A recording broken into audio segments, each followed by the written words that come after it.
Videos, हमने बहुत videos की, अलग अलग आर्टिस्ट के साथ काम किया। फिर एक पॉइंट आया जहाँ पे घर के खर्चे थोड़े से ऐसे, तो क्या करें, कुछ तो करना पड़ेगा। तो फिर वापस मैंने फोन किया, मतलब मम्मा पैसे नहीं बन रहे हैं लेकिन घर खरीदना है, अब रेंट भी मतलब जान पे आ रहा है। तो she said, by that time मैं थोड़ी सी 26 से मैं हो गई थी 28, वो तब डांसर की कमर रही नहीं। तो then she said but I want an assistant. ये 96 की बात है। बोले मैं मिस वर्ल्ड करने जा रही हूँ बैंगलोर में, मेरे को एक असिस्टेंट की जरूरत है, you want to join back, you will have to come as an assistant. तो 96 I joined her for Miss World Bangalore. वहां से शुरू हुआ यस बॉस, वहां से SRK के साथ जितनी फिल्में हुई, फिर उसके बाद मैं असिस्टेंट में वहां पे।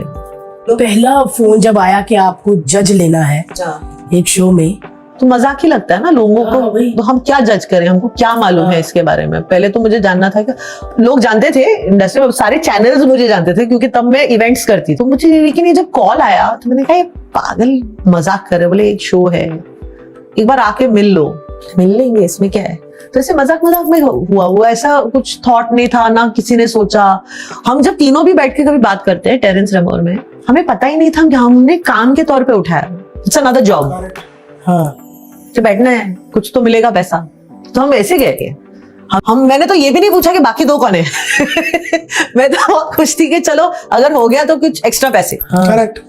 वाह। आई थिंक टेरेंस ने भी नहीं पूछा, ना रेमो ने पूछा। और आप लोग उससे पहले एक दूसरे को जानते थे? नहीं, हम एक दूसरे के बारे में जानते थे, बट एक दूसरे को ऐसे यारी एक दूसरे दोस्ती को नहीं जानते थे। ओ ऐसा नहीं कि अरे भाई क्या बोलते हैं, ऐसा कुछ उसको नहीं। भी बुला लो, मेरा दोस्त है।